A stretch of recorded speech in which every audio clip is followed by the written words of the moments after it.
तारा चारपाई पर लेटे आसमान की तरफ तके जा रही थी। जगमग करते सितारे आंख मचोली खेल रहे थे। तारा की आंखों से आंसुओं की छड़ी लगी हुई थी। आज इसकी ताई माँ ने प्लेट टूट जाने पर उसको रुई की तरह धुनक दिया था। तारा ने आसमान की तरफ देखते हुए कहा, काश मैं परी होती, नीले आसमान पर उड़ती और लोगों के दुख बांटती। अचानक तारा के नजदीक एक रोशनी नमूदार हुई। उसकी आंखें चुंधिया गईं। जब तारा ने गौर से रोशनी की तरफ देखा तो वहाँ उसे एक परी खड़ी नजर आई। उसके लिबास से रंग बिरंगी शुआएं फूट रही थीं। परी के सर पर हीरों का ताज था। वो जगमग जगमग कर रहा था। परी ने तारा की तरफ देखा और अपना नर्म नाजुक हाथ तारा की तरफ बढ़ाते हुए कहा, इधर आओ तारा। तारा डरते डरते चारपाई से उठकर परी के करीब आ खड़ी हुई। परी बोली, मैं परियों की मलका हूँ। आज इधर से गुजर रही थी तो तुम्हें रोता हुआ देखकर रुक गई। बताओ तुम क्यों रो रही हो? तारा ने कहा, अच्छी परी, क्या तुम मुझे अपनी जैसी परी बना सकती हो? परी मुस्कुराई और बोली, हाँ क्यों नहीं, लेकिन वादा करो कि कभी तुम्हारी इन प्यारी सी आंखों में आंसू नहीं आएंगे और तुम्हारी मुस्कुराहट दुखी इंसानों के दुख दर्द खत्म करेगी। तारा ने वादा कर लिया। परियों की मलका बोली, मैं तुम्हें खुशी की परी बनाती हूँ। उसने अपनी छड़ी घुमाई। तारा के पुराने लिबास की जगह नया लिबास आ गया। अपने पर और खूबसूरत लिबास देखकर तारा खुशी से उछल पड़ी।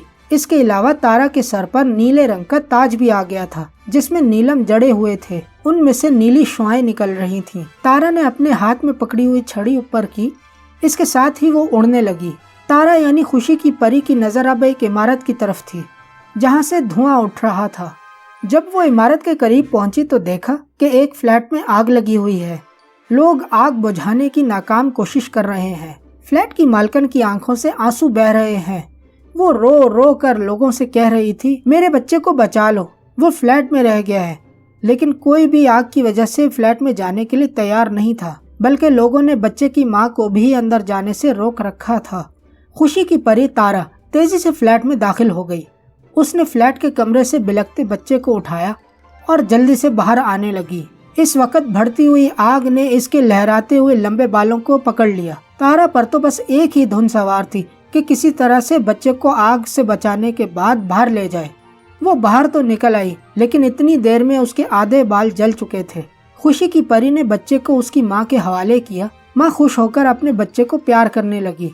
खुशी की परी वहाँ से रुखसत हो गई। अब सितारे आहिस्ता आहिस्ता गायब हो रहे थे और सुबह का उजाला फैल रहा था। खुशी की परी ने अपने पर उतारकर छुपा दिए और आम लड़की के भेष में बाजार में घूमने लगी। एक जगह उसे बहुत ज़ईफ शख्स नजर आया। उसके हाथों पर बड़े बड़े जख्म थे। वो बीमार था और भीख मांग रहा था।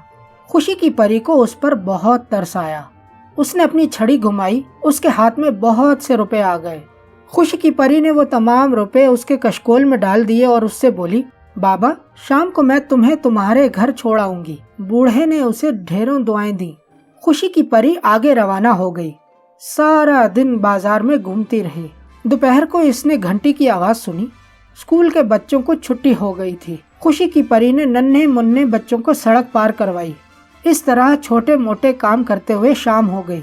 अब परी को बूढ़े फकीर का ख्याल आया, जिससे उसने वादा किया था कि वो शाम को उसको उसके घर छोड़ देगी। वो जल्दी से बूढ़े के पास आई और बोली, बाबा चलिए मैं आपको आपके घर छोड़ाऊं। बूढ़ा उसे दुआएं देने लगा। खुशी की परी बूढ़े के बताए हुए रास्ते पर चलने लगी। थोड़ी देर में बूढ़े का घर आ गया। उसने खुशी की परी का शुक्रिया अदा किया और बहुत आराम से घर में दाखिल हो गया। तारा को हैरत हुई कि ये बूढ़ा तो आसानी से चल भी नहीं सकता था, मगर इस वक्त इतने आराम से घर में दाखिल हो गया। खुशी की परी सच्चाई जानना चाहती थी, लेकिन इतनी देर में बूढ़े ने घर का दरवाजा बंद कर लिया। खुशी की परी ने छड़ी घुमाई। उसके पर नमूदार हो गए। वो उड़कर बूढ़े के घर में दाखिल हो गई और एक तरफ खड़े होकर बूढ़े की कारस्तानियां देखने लगी। बूढ़े ने सबसे पहले अपने हाथ धोए। ये देखकर तारा की हैरत की इंतहा न रही कि बूढ़े के जख्म बिल्कुल साफ हो गए। अब वो असल बात समझ गई कि बूढ़े ने अपने हाथों पर जाली जख्म लगा रखे थे। फिर इसने अपने चेहरे से दाढ़ी मूछें हटाई और अपने सर पर से विग भी उतार ली। अब उस बूढ़े की जगह एक खूबसूरत नौजवान खड़ा था। खुशी की परी को उस नौजवान पर बहुत गुस्सा आया। वो एकदम फट पड़ी। तुम्हें शर्म नहीं आती?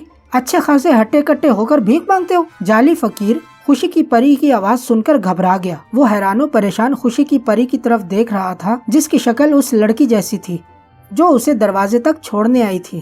خوشی کی پری نے جب اسے یوں حیران ہوتے ہوئے دیکھا تو بولی، میں وہی لڑکی ہوں جو تمہیں یہاں تک چھوڑنے آئی تھی۔ میرا نام خوشی کی پری ہے۔ مجھے بتاؤ تم فقیر کیوں بنتے ہو؟ نوجوان کو جیسے ہوش آ گیا۔ وہ بولا، میرا نام سلمان ہے، میں نے کافی تعلیم حاصل کی ہے، ہمیشہ اچھے نمبروں سے پاس ہوا ہوں۔ میری ماں نے دن رات محنت کر کے مجھے پڑھایا تھا۔ جب میں نے تعلیم مکمل کی تو مجھے نوکری نہیں ملی، در بدر کی ٹھوکریں کھاتا رہا۔ ایک دن میری ماں سخت بیمار ہو گئی، اس کی دوا لینے کے لیے میرے پاس ایک پیسہ بھی نہ تھا۔ میں نے مجبور ہو کر لوگوں کے سامنے ہاتھ پھیلا دیا۔ کچھ پیسے ملے جن سے میں نے ماں کی دوا خریدی، لیکن میری ماں نہ بچ سکی۔ میں اس بھری دنیا میں تنہا رہ گیا۔ سوچا نوکری نہیں ملتی تو نہ ملے، بھیک مانگ کر ہی اپنا پیٹ بھر لینا چاہیے۔ بس اس دن سے میں نے بھیک مانگنا شروع کر دی۔ خوشی کی پری نے پوچھا، کیا تمہیں بھیک مانگ کر کوئی خوشی محسوس ہوتی ہے؟ سلمان نے کہا، نہیں، لیکن کیا کروں، بھوکا بھی تو نہیں رہ سکتا۔ ایسی ذلت کی کمائی سے تو بہتر ہے کہ انسان بھوکا مر جائے۔ کیا ہوا اگر نوکری نہیں ملتی؟ تم محنت مزدوری بھی تو کر سکتے ہو، آؤ میرے ساتھ، میں تمہیں محنتی لوگ دکھاتی ہوں۔ خوشی کی پری نے اپنی چھڑی کا دوسرا حصہ نوجوان سلمان کو پکڑا دیا۔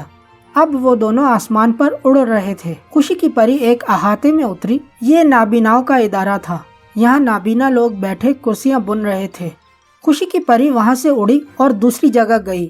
وہاں ٹانگوں سے معذور ایک بوڑھا بچوں کو پڑھا رہا تھا۔ ایک جگہ ہاتھوں سے محروم شخص اپنے پیروں کے انگوٹھوں سے قلم پکڑ کر خطاطی کر رہا تھا۔ خوشی کی پری نے ایسے بہت سارے لوگ دکھائے جو معذور ہونے کے باوجود محنت سے روزی کما رہے تھے۔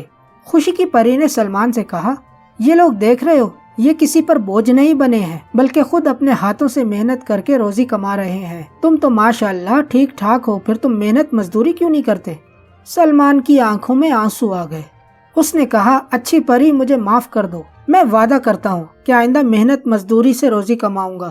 خوشی کی پری مسکرا دی اور بولی، ہمارے ملک کے تم جیسے پڑھے لکھے بیکار نوجوان اگر محنت مزدوری کو عیب نہ سمجھیں تو ہمارا ملک ضرور ترقی کرے گا۔ کچھ دن بعد خوشی کی پری آسمان پر اڑتی پھر رہی تھی کہ اس کی نظر سلمان پر پڑی جو کھیتوں میں ہل چلا رہا تھا۔ اس کی پیشانی سے بہتا پسینہ مٹی میں مل کر اس کو سونا بنا رہا تھا۔ خوشی کی پری کو بڑی مسرت ہوئی۔ خوشی کی پری اور اس کی سہیلیاں ہنستی مسکراتی سمندر کی طرف جا رہی تھیں۔ سمندر کے پاس غم کا دیو سر جھکائے بیٹھا تھا، اس کی آنکھوں سے آنسو جاری تھے۔ خوشی کی پری اور اس کی سہیلیوں کی ہنسی کی آوازیں سن کر غم کے دیو نے سر اٹھا کر ان کو دیکھا۔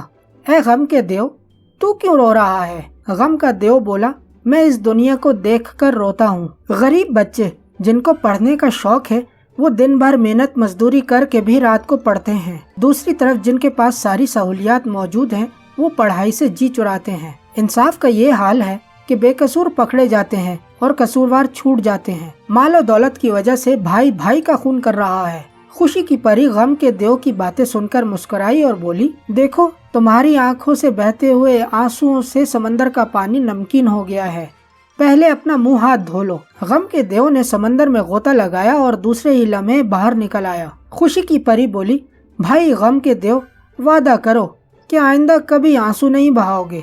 غم کے دیو نے وعدہ کر لیا۔ پھر خوشی کی پری بولی، خالی آنسو بہانے سے بگڑے کام نہیں سنورتے، چلو اٹھو لوگوں کی مدد کرو، مگر مسکراتے ہوئے۔ اگر تم مصیبت زدہ لوگوں کے ساتھ رونے بیٹھ گئے تو ان کو حوصلہ کون دے گا؟ غم کے دیو نے وعدہ کر لیا کہ آئندہ ہنسی خوشی لوگوں کی مدد کرے گا۔